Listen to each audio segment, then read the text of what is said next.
Hi hello ನಮಸ್ಕಾರ ವೀಕ್ಷಕರೇ, welcome back to my YouTube channel content diaries by Sneha Pai. So ನಮ್ಮ ಇವತ್ತಿನ ಲಾಗಲ್ಲಿ ನಾನು ನಿಮಗೆ ಗೌಡ ಸಾರಸ್ವತ ಬ್ರಾಹ್ಮಣ ಸಮಾಜದ ಮಹಿಳೆಯರು ಆರಾಧಿಸುವಂತಹ ಚೂಡಿ ಪೂಜೆಯ ವಿಶೇಷದ ಬಗ್ಗೆ ಮಾಹಿತಿಯನ್ನ ನೀಡಲಿಕ್ಕಿದ್ದೇನೆ. ಶ್ರವಣ ನಕ್ಷತ್ರವು ಹುಣ್ಣಿಮೆಗೆ ಬರುವ ಈ ತಿಂಗಳು ವಿಷ್ಣು ಪ್ರಧಾನವಾದ ಮಾಸ. ಈ ತಿಂಗಳಲ್ಲಿ ಗೌಡ ಸಾರಸ್ವತ ಬ್ರಾಹ್ಮಣ ಸಮುದಾಯದ ಸುಮಂಗಲಿಯರೆಲ್ಲರೂ ಸೇರಿ ಚೂಡಿ ಪೂಜೆಯನ್ನ ನಡೆಸ್ತಾರೆ. ಈ ಮೂಲಕ ಪ್ರಕೃತಿಯ ಆರಾಧನೆ, ಸೂರ್ಯಾರಾಧನೆಯನ್ನ ಮಾಡ್ತೇವೆ. ಒಂದು ಚೂಡಿ ಹೂವನ್ನ ನೋಡಿದಾಗ ಅದರಲ್ಲಿರುವಂತಹ ವಿವಿಧ ಸಾಹಿತ್ಯಗಳನ್ನ ನೋಡಿ ಬಹಳಷ್ಟು ಜನ ಬೆರಗಾಗುವುದು ಉಂಟು. ಇದೇನಿದು, ಪ್ರಕೃತಿಯಲ್ಲಿ ದೊರೆಯುವಂತಹ ಹುಲ್ಲುಗಳನ್ನು ಕೂಡ ನೀವು ಕಟ್ಟಿ ಮುಡ್ಕೊಳ್ತೀರಾ ಅಂತ ಕೇಳುವವರು ಇದ್ದಾರೆ. ಹಾಗಿರುವಾಗ ಈ ಶ್ರಾವಣ ಮಾಸದ ಚೂಡಿ ಪೂಜೆಯ ಮಹತ್ವ ಏನಿದೆ ಹೇಳುವುದರ ಪ್ರಯತ್ನ ಇಲ್ಲಿದೆ ನೋಡಿ.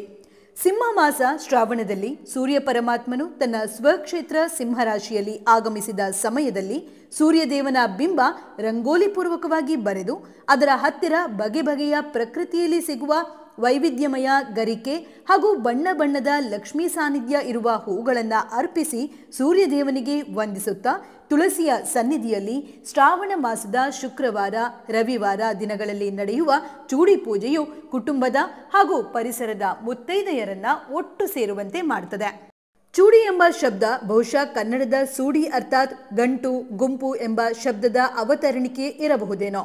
ಚೂಡಿಯನ್ನ ಗರಿಕೆ ಹುಲ್ಲಿನೊಂದಿಗೆ ರಥಪುಷ್ಪ, ಕರವೀರ, ರತ್ನಗಂಧಿ, ಮಿಠಾಯಿ ಹೂವು, ವೈವಿಧ್ಯಮಯ ಸಸ್ಯಗಳಾದ ಅನ್ವಾಳೆ, ಲಯೆಮಡ್ಡೋ, ನೆಲನೆಲ್ಲಿ, ಕಾಟುಚಿರುಡೋ, ಕೈಳೆದೋಳೋ, ಮಜ್ರಾನಂಕುಟ, ಗಂಟಿಮಡ್ಡೋ ಇತ್ಯಾದಿ ನಿಸರ್ಗ ಸಹಜವಾಗಿ ಬೆಳೆಯುವ ಕಾಟು ಹೂವುಗಳನ್ನೆಲ್ಲ ಜೋಡಿಸಿ ಬಾಳೆ ಹಗ್ಗದಿಂದ ಒಟ್ಟಿಗೆ ಕಟ್ಟಿದರೆ ಅದನ್ನೇ ಚೂಡಿ ಅಂತ ಕರೀತಾರೆ.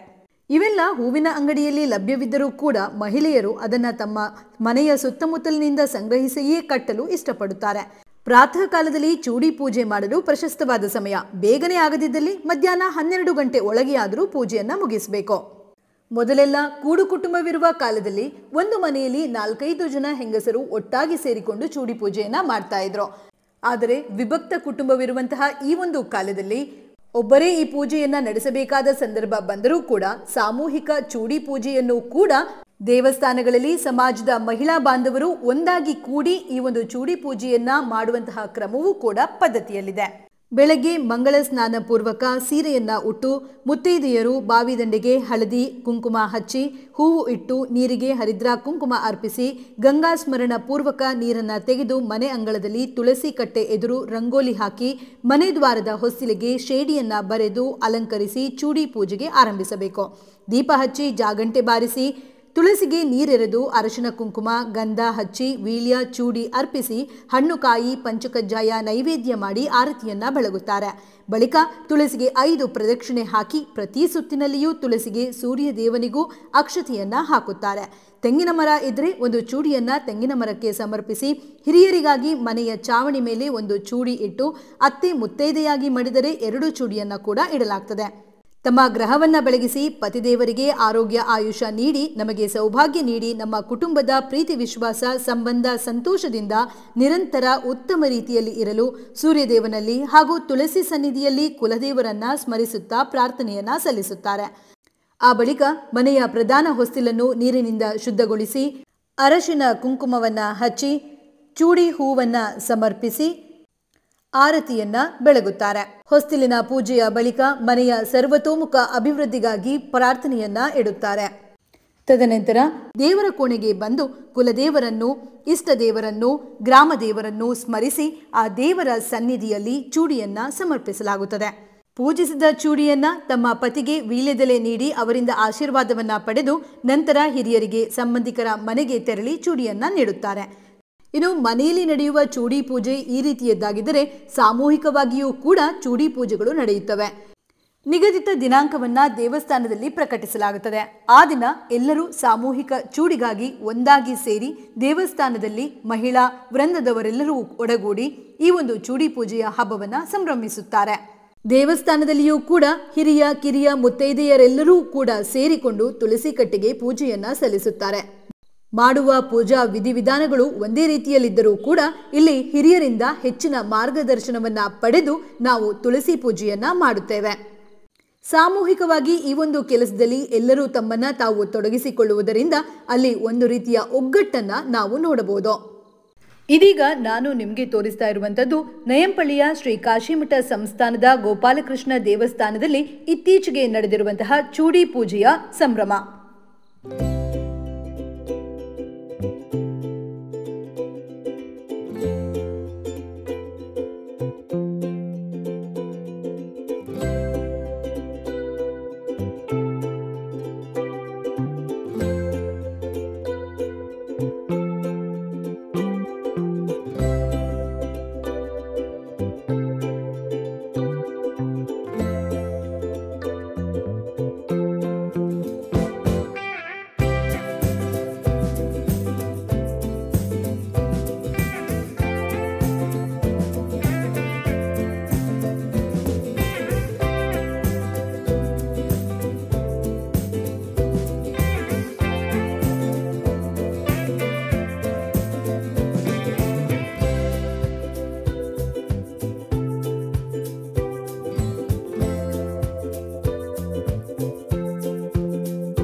ಇಲ್ಲಿ ನೀವು ಕೂಡ ನೋಡಬಹುದು, ನೂರಾರು ಜನ ಮುತ್ತೈದೆಯರು ಒಟ್ಟಾಗಿ ಸೇರಿ ತುಳಸಿ ಮಾತೆಗೆ ಪೂಜೆಯನ್ನ ಸಲ್ಲಿಸಿ ಶ್ರಾವಣ ಮಾಸದ ಚೂಡಿ ಪೂಜೆಯ ಸಂಭ್ರಮವನ್ನ ಆಚರಿಸುತ್ತಾರೆ.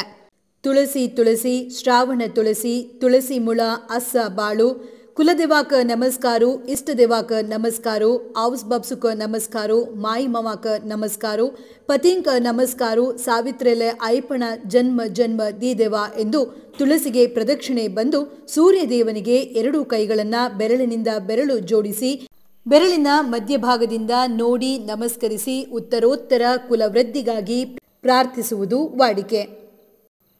ಇನ್ನು ಕೆಲವಷ್ಟು ನಂಬಿಕೆಗಳ ಬಗ್ಗೆ ಹೇಳಬೇಕು ಅಂತ ಹೇಳಿದ್ರೆ, ಚೂಡಿಯಲ್ಲಿ ಬಳಸುವ ಗರಿಕೆ ಸಹಿತ ಹೂವುಗಳಲ್ಲಿ ವನಸ್ಪತಿಗಳು ಮಾತ್ರವಲ್ಲ ಔಷಧೀಯ ಗುಣ ಇರುವಂತದ್ದು. ಮದುವೆಯಾದ ಹೆಣ್ಣು ಮಗಳಿಗೆ ಮೊದಲ ಶುಕ್ರವಾರ ಅಥವಾ ಭಾನುವಾರ ಪತಿಯ ಮನೆಯಲ್ಲಿ ಮತ್ತು ನಂತರದ ಶುಕ್ರವಾರ ಹಾಗೂ ಭಾನುವಾರ ತಾಯಿಯ ಮನೆಯಲ್ಲಿ ಚೂಡಿ ಪೂಜೆಯನ್ನ ನೆಂಟರಿಷ್ಟರನ್ನ ಕರೆದು ಸಂಭ್ರಮದಿಂದ ಶ್ರಾವಣ ಮಾಸದ ಚೂಡಿ ಪೂಜೆಯನ್ನ ಆಚರಿಸುತ್ತಾರೆ.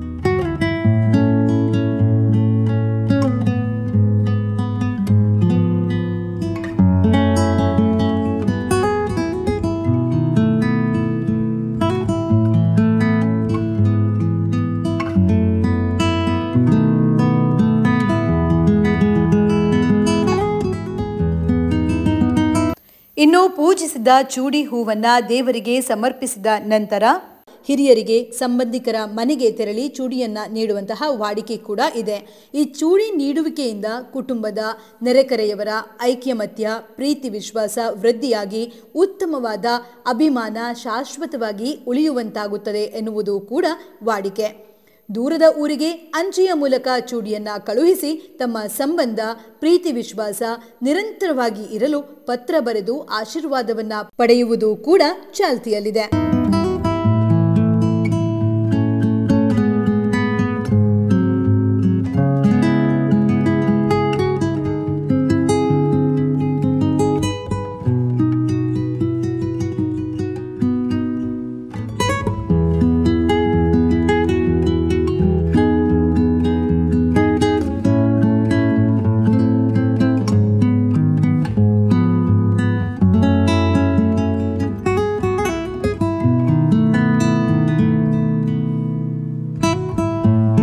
ಹೀಗೆ ಗೌಡ ಸಾರಸ್ವತ ಬ್ರಾಹ್ಮಣ ಮಹಿಳೆಯರು ಪವಿತ್ರ ವೃಕ್ಷದಲ್ಲಿ, ಜಲದಲ್ಲಿ, ಸೂರ್ಯನಲ್ಲಿ, ಪ್ರತಿಮೆಯಲ್ಲಿ ದೇವರನ್ನ ಆರಾಧನೆ ಮಾಡುತ್ತಾರೆ. ಸ್ತ್ರೀಯರು ಶ್ರಾವಣ ಮಾಸದಲ್ಲಿ ತುಳಸಿ ಸನ್ನಿಧಿಯನ್ನ ಆರಾಧಿಸುತ್ತಾರೆ. ಇದು ಗೌಡ ಸಾರಸ್ವತರು ಆರಾಧಿಸುವಂತಹ ಶ್ರಾವಣ ಮಾಸದ ಚೂಡಿ ಪೂಜೆಯ ವಿಶೇಷ. ಹಾಗಾದರೆ ಗೊತ್ತಾಯ್ತಲ್ಲ ಸ್ನೇಹಿತರೆ, ಯಾಕೆ ಶ್ರಾವಣ ಮಾಸದಲ್ಲಿ ಗೌಡ ಸಾರಸ್ವತ ಸಮುದಾಯದ ಮಹಿಳೆಯರು ತುಳಸಿ ಪೂಜೆಯನ್ನ ಬಹಳಷ್ಟು ಸಂಭ್ರಮದಿಂದ ಆಚರಿಸ್ತಾರೆ, ಮತ್ತೆ ಚೂಡಿ ಹೂವನ್ನ ಯಾಕೆ ಮುಡಿದುಕೊಳ್ತಾರೆ ಅಂತ. ಈ ಒಂದು ವಿಷಯ ನಿಮಗೂ ಕೂಡ ಇಷ್ಟ ಆಗಿದೆ ಅಂತ ಹೇಳಿ ಭಾವಿಸ್ತಾ, ಇಂತಹ ಇನ್ಫಾರ್ಮೇಟಿವ್ ಕಂಟೆಂಟ್ಸ್ಗಳಿಗಾಗಿ ನಿರಂತರವಾಗಿ ನೋಡ್ತಾ ಇರಿ. This is Sneha Pai from content diaries, signing of.